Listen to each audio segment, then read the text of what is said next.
sudah publikasinya sudah accepted. Nah, sementara accepted itu biasanya lama ya. Nah, jadi artinya perlu disiasati gimana caranya supaya publikasi itu bisa selesai sebelum kalian sidang akhir gitu.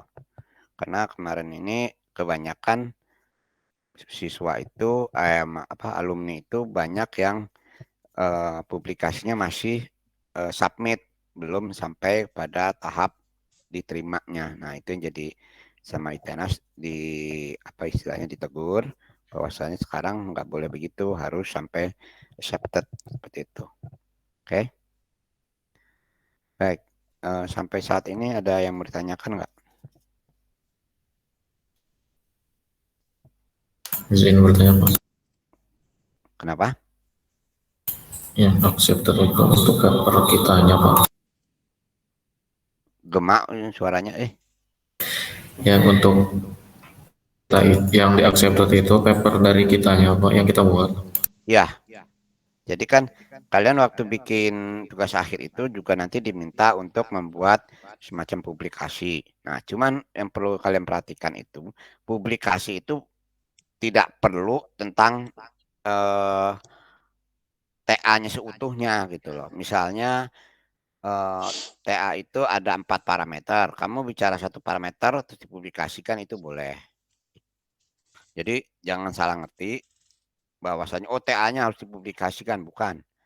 Bagian daripada TA-nya boleh dipublikasikan, boleh boleh seluruhnya, boleh sebagian. Nah, tapi saya sarankan sebagian karena biasanya pada saat setelah seminar itu nanti kalian bisa melakukan bisa ketahuan bahwasanya eh, paper yang mau dibuat itu seperti apa, ya.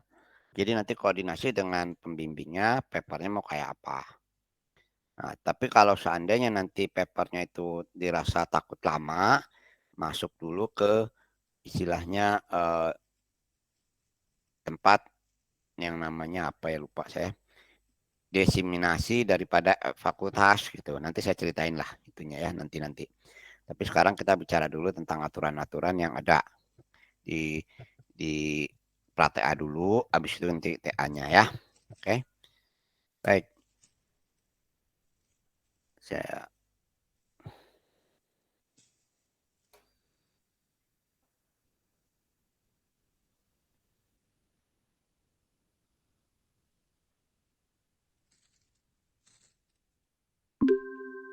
Bentar ya.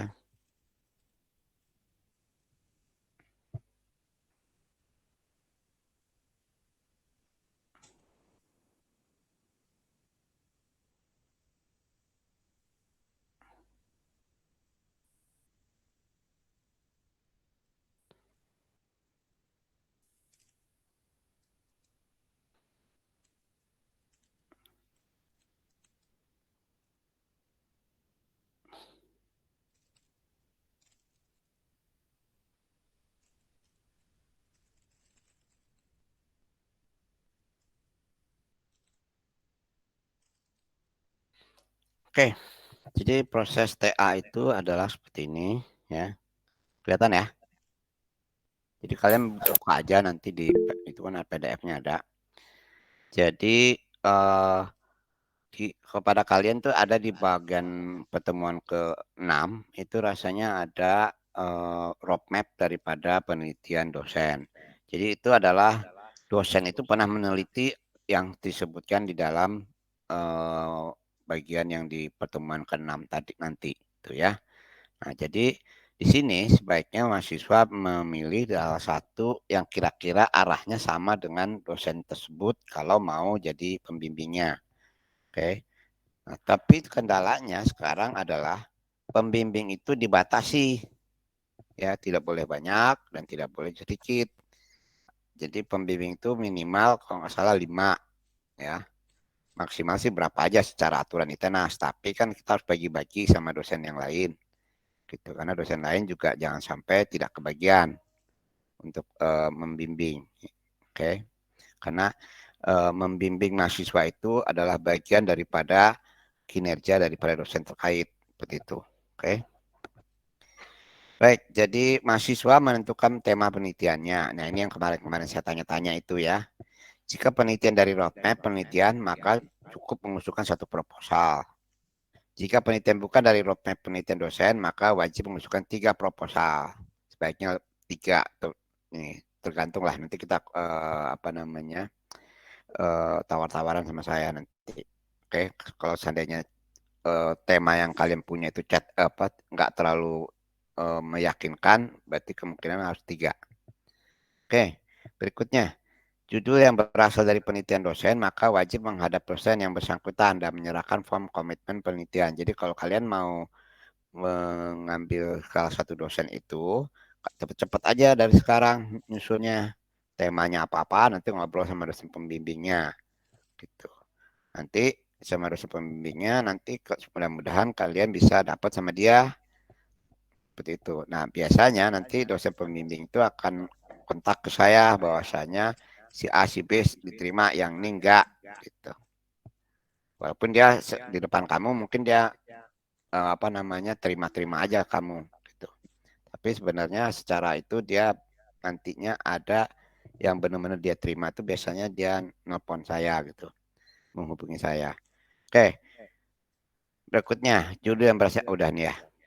Jadi nanti kalau kalian sudah accepted dari pembimbingnya ya silakan lanjut.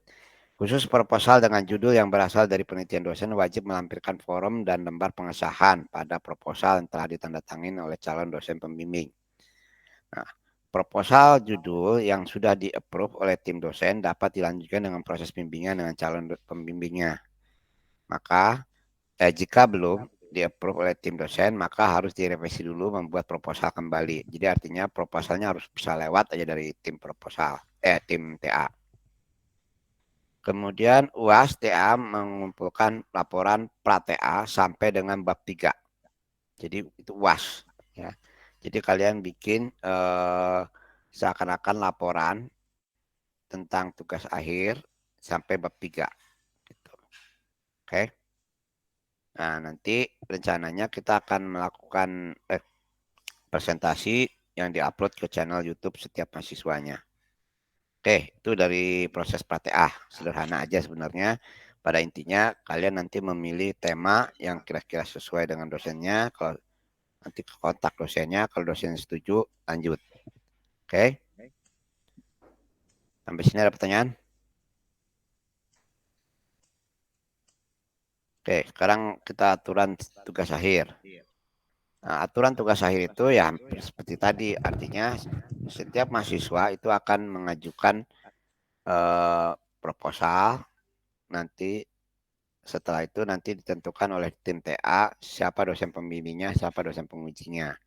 Habis itu nanti kalian menentukan jadwal sidang judul ya, kapan sidang judulnya. Nah, nanti judulnya diterima apa tidak itu oleh dosen penguji. Nah, kalau diterima berarti lanjut. Kalau tidak terima berarti harus direvisi sampai diterima gitu. Nah, bisa jadi kejadiannya adalah eh, karena satu dan lain hal, kalian meminta dosen pengujinya diganti, bisa saja. Jadi sebelum sidang proposal itu diterima, maka kalian boleh mengganti dosen pengujinya, seperti itu. Oke. Nah, kemudian nanti setelah sidang judul, kalian nanti melakukan bimbingan dan melakukan penelitian, sehingga pada saat seminar kalian sudah mempunyai paper ya paper yang mau dikirim ya dipublikasikan. Nah, paper itu usahakan sudah submit sebelum kalian seminar.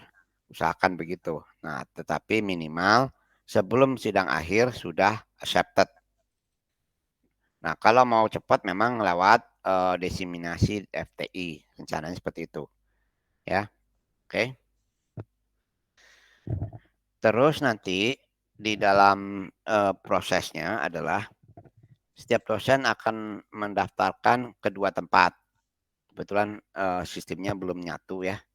Yang satu yang bikin adalah Pak Yusuf, yang satu yang bikin adalah saya. Nah, jadi Kebetulan saya dengan Pak Yusuf tuh belum bisa bareng menuntaskan. Jadi makanya ada dua tempat yang kalian harus isi. Yang diisi satu di website KPTA ITENAS ACID. Yang kedua adalah nanti kalian mengisi Google Form. Google Form yang saya berikan. Nah, dari Google Form nanti saya datakan eh, siapa dosen pembimbing, siapa dosen pengujinya. Nah, nanti di situ kalau yang dari saya itu nanti fakultas tahu ya siapa penguji, siapa pembimbing kalian. Kalau yang di website itu hanya berkas segala macam persyaratan dan sebagainya. Ya, seperti itu. Nah, ini lihat aja di sini, nanti kalian pelajari dulu, sebaiknya pelajari dulu, nanti baru bisa kita obrolin ya. Oke, baik. Sampai di sini ada pertanyaan?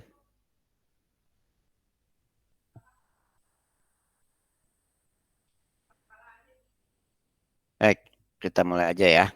Jadi untuk registrasi TA itu adalah mahasiswa usahakan dia tingkat 4. Sisa mata kuliahnya SKS-nya itu kira-kira sekitar 100 sekian lah gitu ya. Kalau bisa udah tinggal 120 sudah mencapai 120 minimal. Jadi pada saat kalian nanti sidang akhir itu sudah selesai 146. Oke. Nah, terus nanti tim TA berhak menolak atau menerima daripada eh, apa namanya ya ajuan daripada yang kalian masukkan gitu. Kemudian KP harus sudah beres ya. Oke. Jadi ini ada hierarki, ada flowchartnya. Jadi mahasiswa tingkat 4 kalau iya dia sisa mata kuliahnya berapa. Nah, kalau memenuhi dia mengajukan sidang kelayakan judul, sorry. Oke. Kemudian saya kecilin dulu ya. Nah, jadi habis dari situ ini N ya, bukan start. Terus kalau dia bukan tingkat 4 maka jumlah mata kuliahnya sudah berapa? Atau lihat aja dah. Kalau ini lama saya ngomongnya, nggak seru gitu. Ya, oke, ini ada pelajari aja dulu karena opsi-opsinya banyak. Terus bahasa Inggris jangan lupa. Nah, jadi artinya transkrip nilai, transkrip SKK, TOEFL, sertifikasi keahlian, bukti publikasi, bukti bimbingan dan seterusnya. Ini penting di kalian penuhi untuk bisa kalian melakukan ujian akhir. Ya, ini harus ada semua. Oke. Kalau yang di atas tadi ikuti aja dulu. Ya. Oke. Jadi waktu kalian mengajukan seminar pun sama, kalian ngobrol sama dosen pengujinya, sama dosen pembimbingnya kapan mau seminar. Tapi tentunya harus dapat izin dulu dari dosen pembimbingnya, boleh nggak dia seminar? Kalau boleh, minta dosen pengujinya menentukan jadwal kapan. Oke, seperti itu. Nah, itu kalau seminar. Nah, setelah seminar, nah usahakan nanti eh, bukti submit daripada karya ilmiahnya baru kalian boleh mengambil sidang akhir seperti itu ya. Ini semua poin-poin yang harus dipenuhi pada saat kalian sidang akhir. Nah, semester kemarin itu ada apa namanya bukti publikasinya sampai submit aja. Nah, sekarang nggak bisa, harus accepted. Ini kan submit ya, nanti harus accepted, diterima. Itu nggak boleh sekarang oleh ITENAS-nya. Oke, baik. Ini apa lagi? Terus mahasiswa yang ingin seminar, salah satu syaratnya adalah harus menjadi audiens seminar dengan poin total 10 ya. Jadi ikuti saja poin seminarnya. Kalau kalian ikut seminar dapat poin 1 ya. Jadi menjadi audiens saja mendapat poin 1. Jadi artinya kalian harus mengikuti 10 seminar teman-teman kalian. Oke. Nah, mahasiswa audiens seminar yang bertanya akan diberi akan dinilai dan poinnya akan diberi skala 1 sampai 3 gitu. Jadi bisa lebih cepat gitu kalau nanya. Ya kalau nggak nanya ya 1 cuma kehadiran doang. Oke. Nah, ini sidang akhir tadi. Jadi sidang akhir pertama dia mengajukan sidang akhir dulu ya, maksimal seminggu sebelum jadwal sidang akhir. Nah, tapi yang perlu kalian perhatikan, usahakan tidak mepet ke tanggal yudisium ya. Kalau sudah dekat mepet sama yudisium biasanya ditolak karena akan jadi masalah nantinya gitu loh. Misalnya begini, eh, kalian sudah apa namanya sidang akhir tapi belum di ACC oleh penguji sehingga tapi yudisium besok. Nah, biasanya kalian ada mahasiswa itu memaksa untuk diterima eh, apa namanya ujian akhirnya, artinya revisinya dan sebagainya, padahal dosen pengujinya belum mau memberikan persetujuan daripada tugas akhir kalian. Nah, itu yang bahayanya ya. Berarti kalian tidak bisa ikut audisium. Sekarang saklek-saklek aja gitu. Nah, tapi biasanya ngerengek-ngerengek nanti mahasiswa itu, Pak, tolong Pak besok audisium. Nah, itu nggak boleh ya. Jadi dosen penguji berhak nolak, ya masa bodoh. Nah, bisa bilang gitu deh. Besok mesti apa, tapi saya belum bisa menyetujui sidang akhir kalian gitu. Jadi makanya jangan asal-asalan deh bikin apa namanya mengerjakan tugas akhirnya. Apalagi jangan mepet-mepet seperti itu.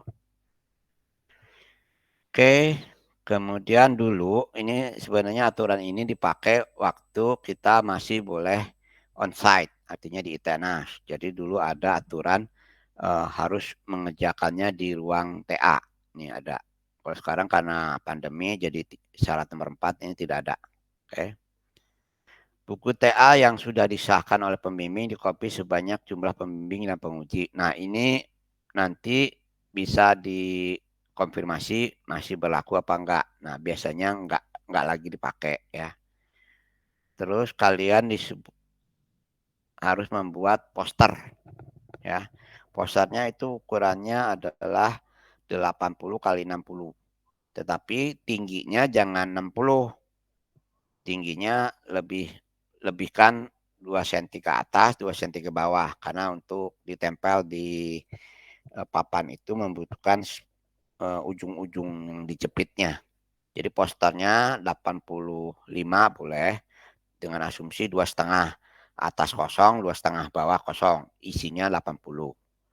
Nah, kiri kanannya 60 pas, itu nggak apa-apa ya. Jadi kalian bisa lihat nanti di kampus kita, di ruang ada di lorong-lorong itu poster-poster tugas akhir dari mahasiswa. Seperti itu. Kemudian rencananya kita usahakan kalian mengikuti aturan seperti ini ya. Minggu pertama kalian sudah melakukan sidang proposal. Jadi ini misalnya yudisiumnya di sini ya. Nah, ini kalian sudah mengikuti aturan ini. Kalian hitung sendiri aja. Jadi misalnya yudisiumnya di minggu keempat. Nah, ini usahakan sudah kalian jalani ya. Sidang proposal, sidangnya, kemudian seminarnya, sidang akhirnya seperti itu. Ini maksimal. Oke. Jadi seminggu sebelumnya yudisium itu sudah sidang akhir, sudah beres. Itu strateginya. Oke. Baik, sampai sini ada pertanyaan? Biasanya mudengnya nanti ya pada saat ini. Kalau sekarang saya jelasin juga berbusa-busa juga kalian pasti nggak mudeng.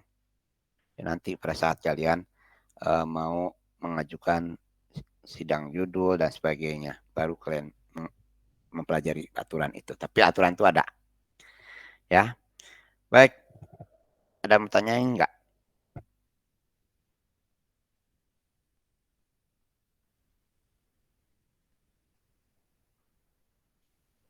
Jadi syaratnya sekarang tidak ada lagi keringanan. Kalau kemarin eh, publikasinya nggak apa-apa, submit aja. Nah, sekarang nggak boleh lagi, harus accepted ya. Karena biasanya eh, kalau sudah jadi alumni masa bodoh gitu dengan publikasi itu. Padahal itu merupakan bagian dari syarat ITENAS untuk sebagai lulus. Ya, syarat lulus itu adalah publikasinya ada dan bukan di submit. Ya. Oke, sekarang saya coba verifikasi aja dulu tentang temanya. Masih yang kemarin-kemarin. Andika, bagaimana Andika? Sudah ada progres? Andika yang mana Pak? Punten? Andika Fauzi aja dulu. Oh ya, izin menjelaskan Pak. Untuk progres yang kemarin kan Bapak itu masih mempertanyakan tentang Kameranya nyalain. kegunaan. Bagaimana Pak?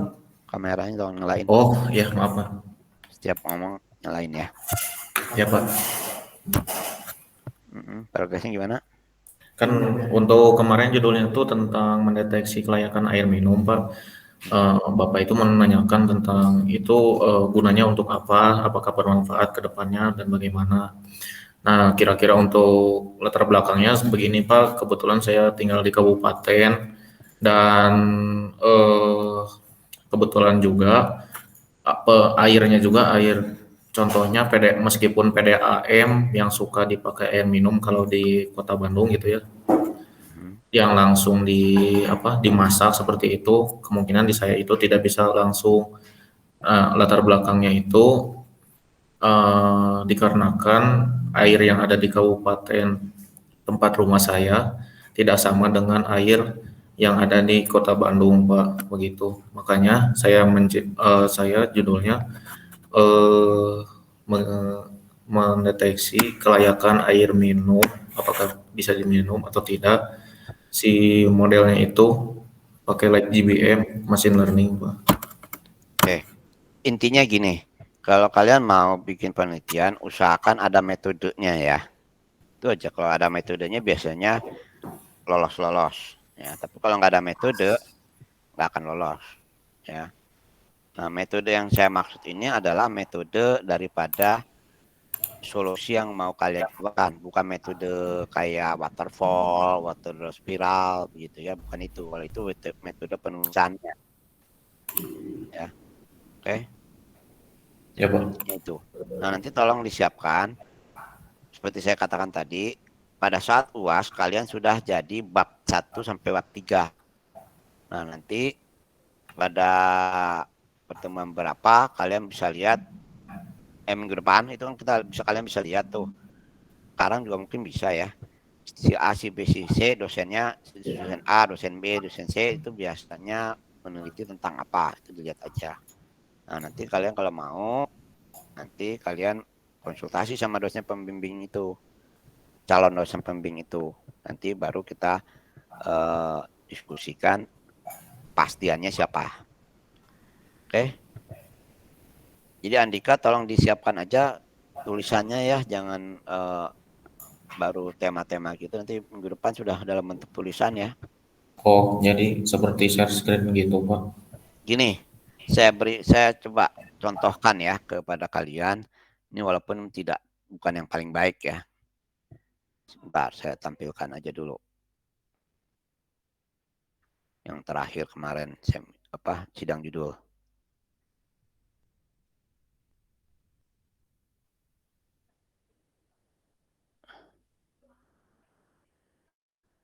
Oke, kelihatan? Kelihatan, Pak. Oke. Jadi nanti kalian kalau bisa udah sampai sini minggu depan itu, ya. Nah, ini kayak begini. Terus nanti ada form penelitiannya apa, bla bla bla, nanti siapa dosennya.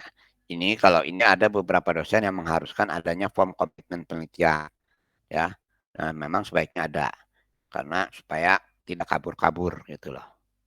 Kalau pindah ke dosen lain, dia harus minta izin dulu ke dosen ini.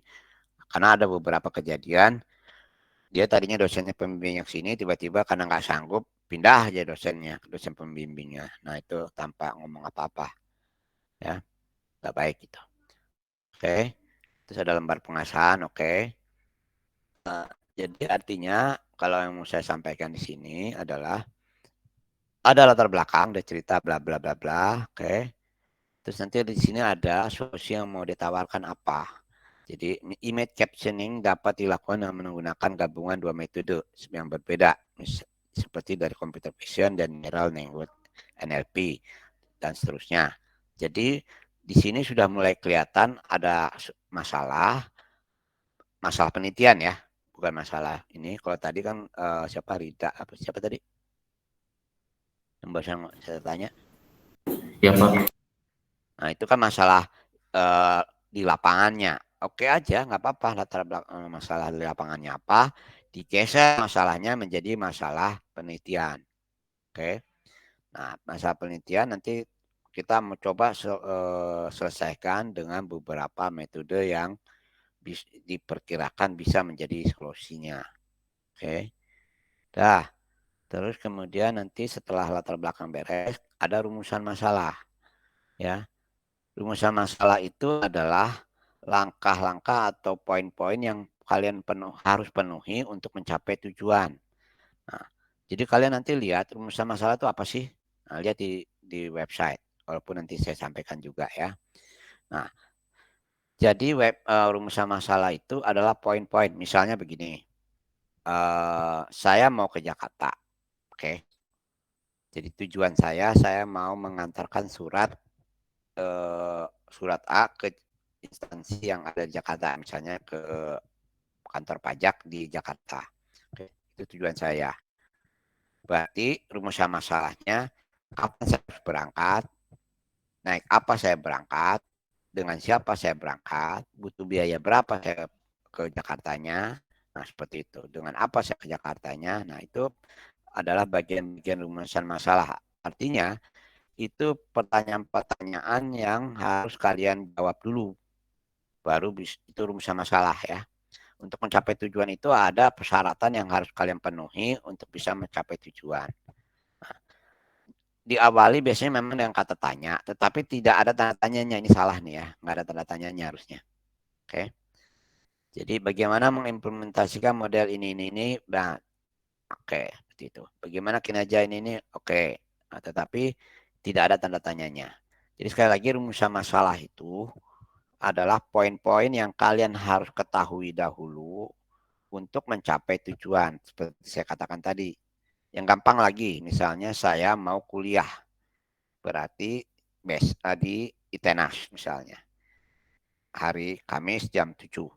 Nah, berarti saya mau ke ITENASnya naik apa yang harus saya persiapkan, terus apa lagi ya, buku atau apa yang harus saya bawa. Itu kira-kira rumusan masalah. Oke. Nah, kemudian tujuan. Tujuan penelitian itu adalah, ini kelihatan nggak atau terlalu kecil?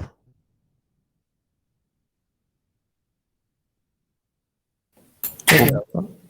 Cukup nggak? Cukup, Pak. Cukup ya. Oke.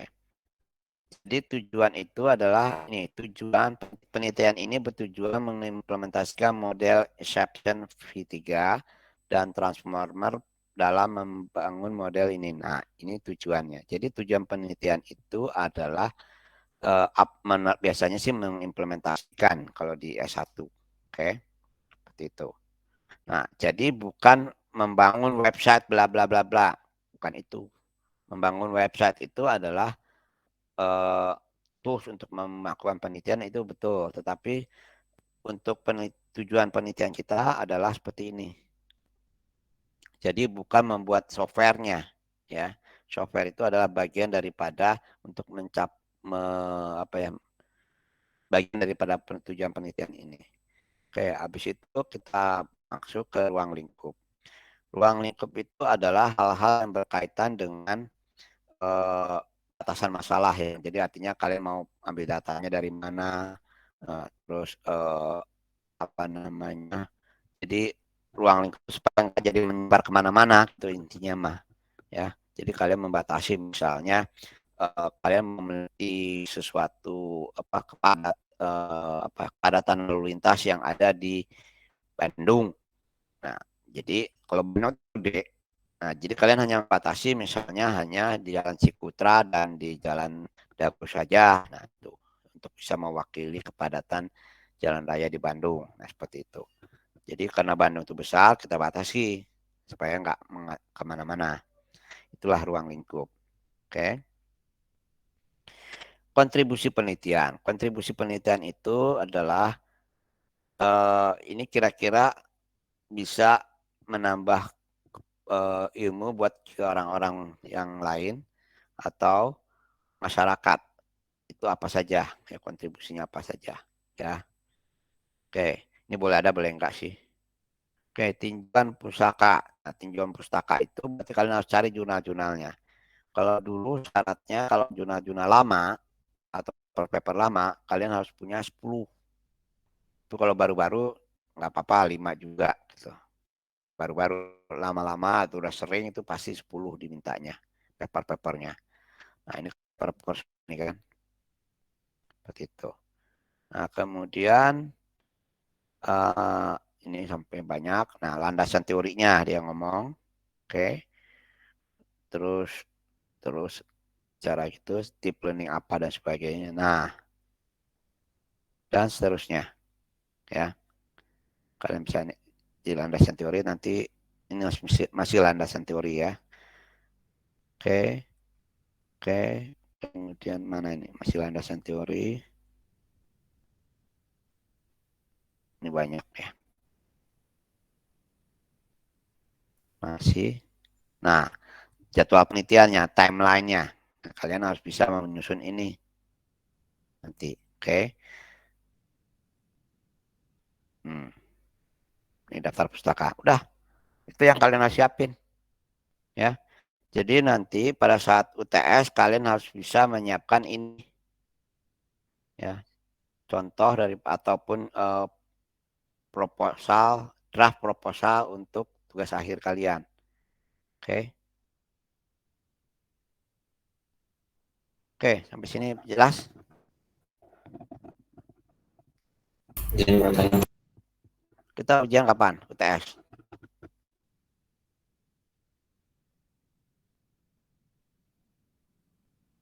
Eh, November pertengahan gitu Pak. November pertengahan. Oke, jadi kalian punya waktu berapa? 2 minggu itu harus membereskan ini. Ya, jadi artinya sampai sidang UTS ini harus jadi proposal ini. Oke, nanti saya minta izin dulu ke siapa nih, Vida. Ya, boleh nggak ini di kalian pakai jadi referensi? Walaupun ini bukan terbaik ya, saya katakan bukan terbaik. Boleh pakai apa aja sih isinya gitu proposal. Oke, oke, baik. Ada pertanyaan? Izin bertanya tentang dosen pembimbing Pak. Oke. Jadi untuk dosen pembimbing ini waktu per TA atau pas TA-nya Pak? Pra-TA sudah kalian nanti kalian mulai udah boleh. Nanti kalau dia bersedia boleh ngobrol-ngobrol sama saya mau judulnya tentang ini Bu atau Pak. Nah, kalian Bapak Ibu bersedia nggak gitu loh. Udah boleh. Berarti Hmm. Kenapa? kalau misalnya ini Pak, kalau misalnya untuk protea ini sudah ada pembimbing gitu Pak, nanti untuk UTS-nya apa tetap 3 judul atau sesuai tadi yang peraturan hanya metode yang diarahkan oleh pembimbingnya Pak? Jadi kan kamu baru bisa mengkontak pembimbing itu setelah UTS. Jadi artinya sebelum sebelum sebelum sebelum UTS mah belum bisa. Artinya kamu ketemu pembimbing itu tahu dulu bagaimana nyusun proposal. Jadi jangan pembimbingnya yang di apa babak belur untuk membimbing kalian untuk bisa menyusun proposal itu. Oke. Jadi UTS mah belum sampai. Baik Pak, terima Oke, kasih. ada pertanyaan lagi silakan.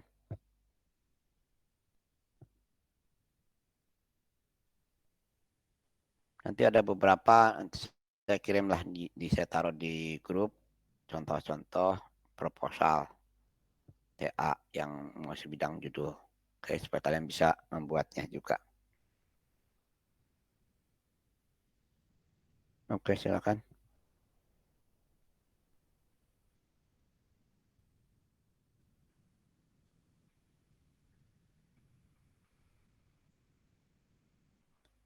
Kalau kalau istilahnya usahakan lebih dari satu, karena khawatir proposal yang kalian punya itu ditolak oleh tim TA-nya. Ya, tim TA itu bukan saya doang, ada beberapa orang.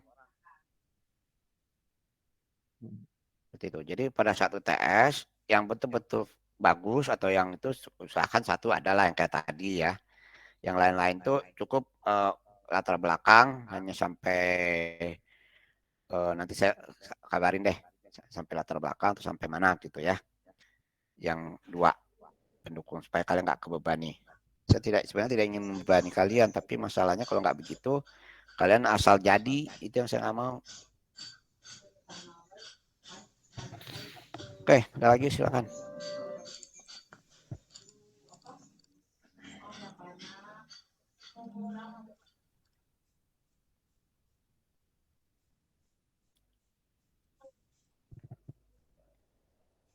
Kalau kemarin ini memang yang arahnya tentang machine learning segala macam itu banyak dan biasanya itu Pak Jasman. Nah, kalau Bu Irma, Bu Yuli biasanya kan tentang multimedia ya.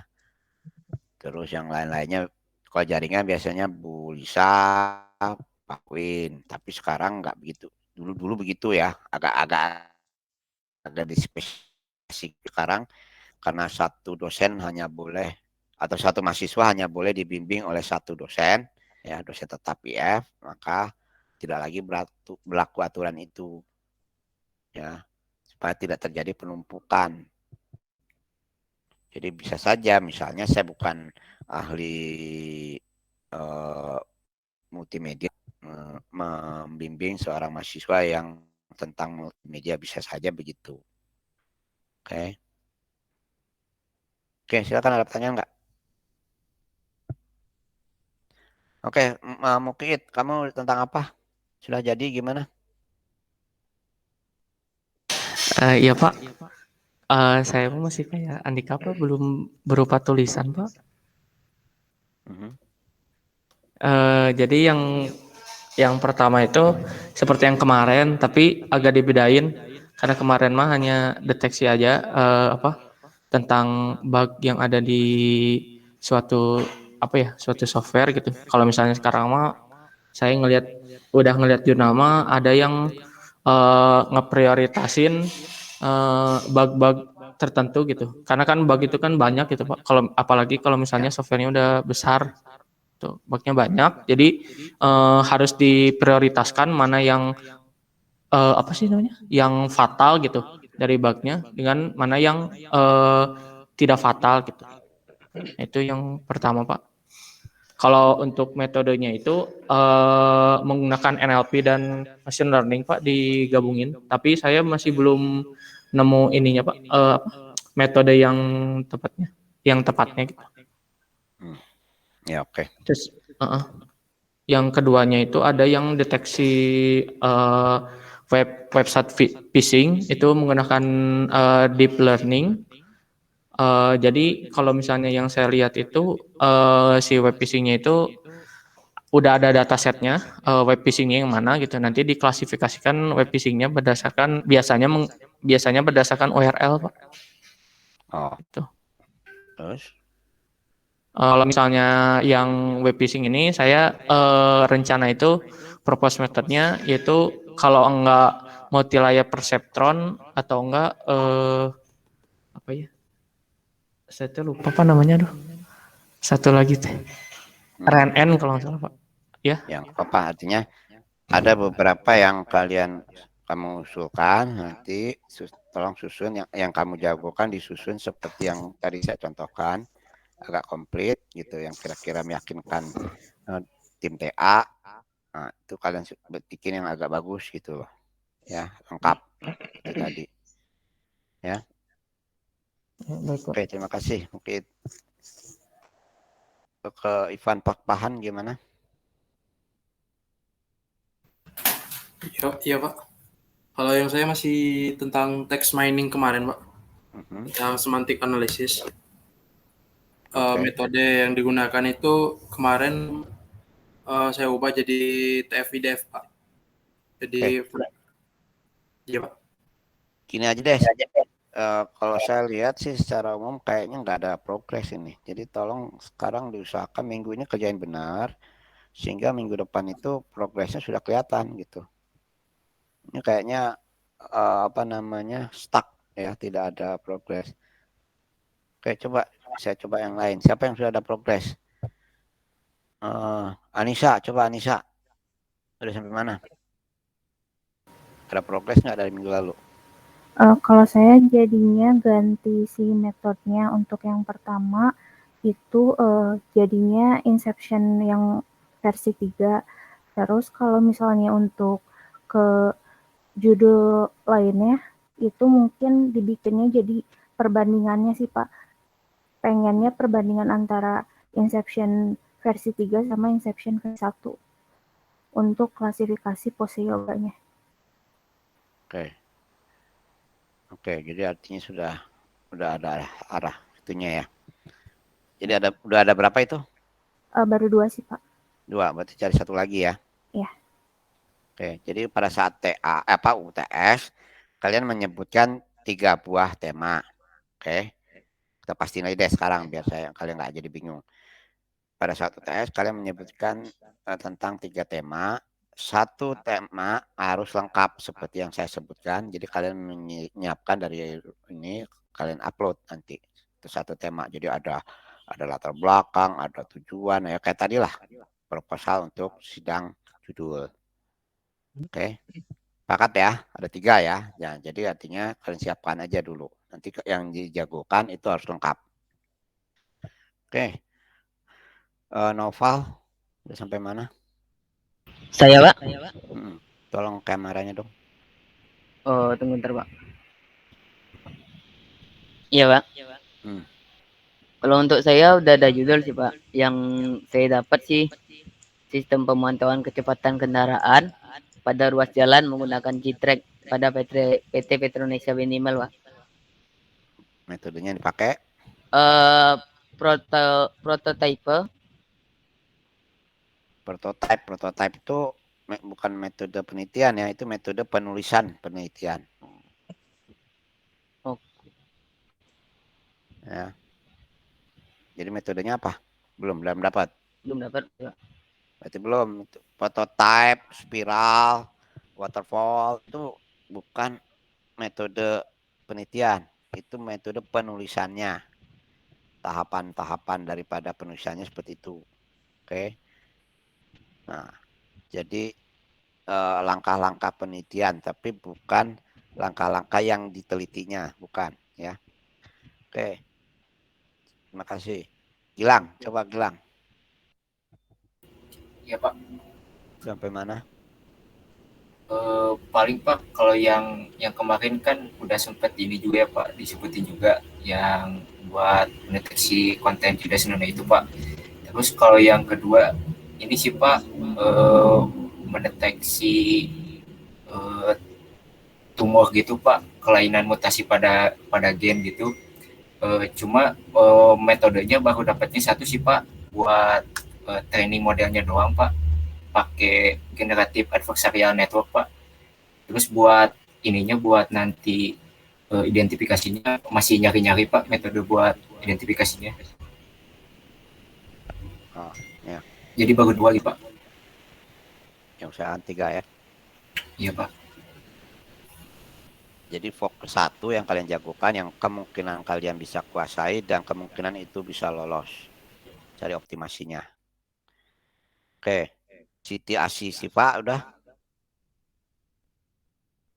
Iya Pak. Kalau saya kan kemarin itu tuh yang library Napalm sama yang Ansible. Nah untuk judul yang keduanya itu saya kepikiran buat tentang deteksi penyakit blight pada daun strawberry menggunakan metode DanceNet 201 Pak. Oke. Itu judul keduanya. Kira-kira yang pertama apa tadi? Yang perbandingan kinerja library Napalm dan Ansible pada otomatisasi jaringan Pak. Oh, oke. Oke, nanti kamu mau jagoin yang mana? Kayaknya yang kedua aja deh Pak, kalau misalkan kelihatan Oh, nanti yang ditolak kedua. atau Oke. gimana. Ya, kalau saya lihat sih memang prospeknya lebih yang kedua. Kalau saya sih pribadi ya. Tapi kalau kamu senangnya dicarinya untuk apa ya, boleh saja. Oke, terima kasih Siti. Ini Siva satu lagi ikutan nggak di kita? Nggak ya? Ada Pak. Oh, ada. Nah, Iya. oke. Kalau saya progresnya udah milih metodenya Pak. Jadi yang pertama yang identifikasi rasi bintang, jadinya pakai metode text sparse autoencoder buat ngukur akurasi, presisi sama sensitivitasnya. Mungkin nanti bisa dibikin perbandingan sama satu metode lagi. Terus kalau yang alternatifnya yang game balapan pakai metode self-organizing map atau deep belief network buat ngukur jarak sama deteksi game objeknya. Oke. Kira-kira nanti kesimpulan dari penelitian kamu apa? Itu Pak yang pertama atau yang kedua Pak? Ya terserah lah. Mungkin yang pertama apa, yang kedua apa? Ya jadi kalau yang pertama yang tingkat akurasi, presisi sama sensitivitasnya. Kalau yang kedua itu yang ngukur jarak sama deteksi game objeknya. Akurasi juga berarti ya. Ya. Oke. Jadi intinya kalian itu harus sudah mengarah kepada kesimpulannya mau kemana. Itu penting ya dari penelitian kalian. Dan kesimpulannya harus terukur. Kita orang teknik. Oke. Oke, terima kasih Siti Siva. Oke, Abizar Nadif.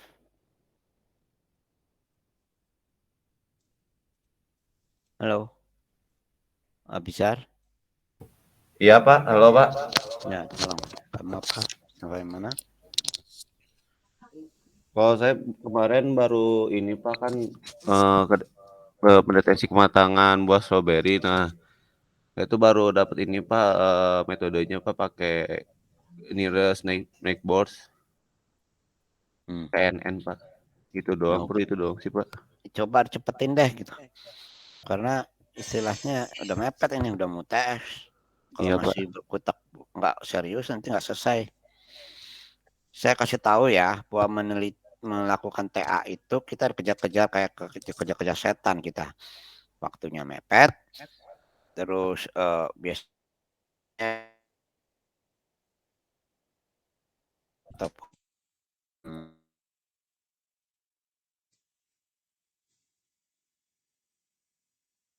mantap dulu. Oke. Iya, Pak. Nah, belum lagi sekarang syaratnya publikasi sudah accepted. Kalau sudah di Zoom tuh sudah accepted. Itu makin berat lagi. Masalahnya apa? Tempat kita mempublikasikan itu yang lama ada bentar. Ada yang 6 bulan, ada yang 4 bulan, ada bulan. Tapi istilahnya mainannya bulan-bulanan itu. Enggak sekarang masuk besok terima, enggak. Jadi kalian makanya jauh-jauh hari sudah melakukan paper sama pembimbingnya supaya bisa diterima. Nah, jadi bikin papernya tadi seperti saya katakan jangan satu TA-nya.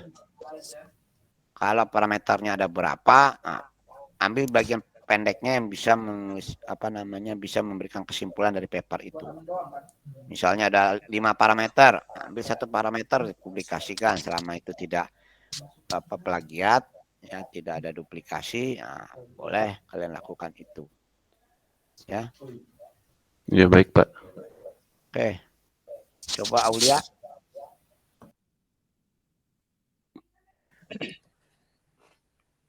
Ya Pak. Kameranya dong. Oh ya Pak. Kamu udah sampai mana? Untuk yang saya mah sama seperti minggu kemarin Pak. Yang judul pertamanya itu tentang mengidentifikasi kematangan pisang Ambon menggunakan metode CNN yang exception. Terus judul keduanya itu mendeteksi phishing, semacam phishing. Tapi ini mah bentuknya laporan mati lampu di Twitter menggunakan SVM sama NICE. Oke. Udah 2. Iya baru 2 Pak. Ketiganya belum ya. Tapi jangan begini ya. Kita misalnya begini, kamu menggunakan metode ini untuk menentukan kematangan pisang. Judul keduanya dengan metode yang sama, kematangan tomat. Jangan begitu. Iya, Ya, iya Pak. harus beda gitu loh. Oke. Jadi jangan objeknya aja beda, tapi apa Metodenya temanya beda Pak. apa temanya. Penelitiannya beda lah gitu ya. Ya, baik Pak. Terima kasih. Aflah gimana Aflah? Ya Pak, Oke, kameranya bentar, on cam dulu. Sudah ada belum Pak on camnya? belum. Nah, jadi gini Pak, untuk yang pertama tuh seperti minggu lalu saya yang pertama tuh keran pemanas otomatis menggunakan metode Faji, dan kemarin tuh baru situ dan ada penambahan sekarang ada pakai metode MPC Pak. Pakai Kemudian Faji. ya Faji sama MPC. Keran pemanas otomatis buat di apa tadi? Apa otomatis? Keran pemanas otomatis Pak. Terus? Jadi itu teh buat ngecek suhu udara sama air, buat nentuin berapa lama si keran itu tuh bakal panas gitu Pak. Kemudian yang kedua itu rencananya deteksi penyakit vertigo menggunakan metode damper shaper Pak, damper shaper. Oke, kemungkinan yang kedua itu, yang ke satu kayaknya bakal ditolak gitu. Yang pertama ya Pak. Mungkin baru segitu sih Pak yang saya kepikiran. Saya deh yang lain ya. Banyak kok kalau kalian sering-sering buka jurnal pasti dapat. Ya, rajin aja buka jurnal dapat. Kan kalian sudah dikasih tahu tempat buka jurnal yang baik-baik yang bisa dipakai referensi, itu kan sudah dikasih tahu di pertemuan yang lalu kan. Oke, Setiawan AC ada? Ada Pak. Oke, kameranya coba. Baik Pak.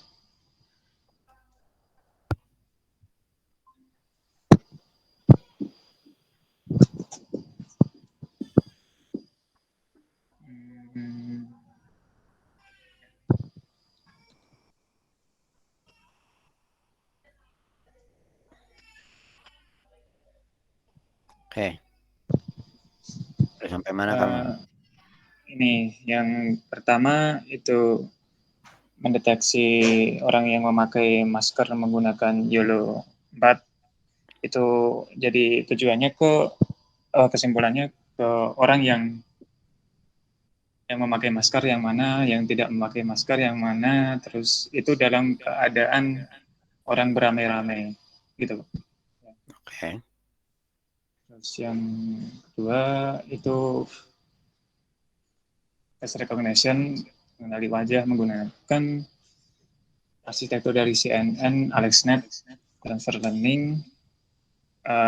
Kesimpulannya itu dari data yang orang memakai masker itu bisa dikenali enggak ini orang apa, jadi misal mulut dan hidung, pipi itu kan jadi salah satu faktor untuk mengenali wajah dalam hal biometrik Pak. Jadi pengaruhnya sebesar apa, jadi misal dari misal di foto dari pinggir itu gimana gitu Pak, paling gitu. Ya oke. Baik. Mungkin itu aja yang mau saya sampaikan. Saya mau coba kumpulin dulu contoh-contoh short proposal kakak kelas kalian atau orang-orang yang sudah duluan. Nanti saya masukkan ke grup ya. Tolong disiapkan, minggu depan kita sudah sampai bahas kalian punya itu proposalnya seperti apa. Oke. Dengan memacu kepada yang saya berikan referensinya, walaupun yang saya berikan itu bisa jadi bukan yang terbaik. Ya. Baik, itu aja deh dari saya. Nanti tolong siapkan yang bagi teman-teman yang masih belum jelas atau penelitiannya usahakan jelas deh. Oke. Baik. Kalau gitu saya sudahkan dulu. Terima kasih. Wassalamualaikum warahmatullahi wabarakatuh. Waalaikumsalam warahmatullahi wabarakatuh.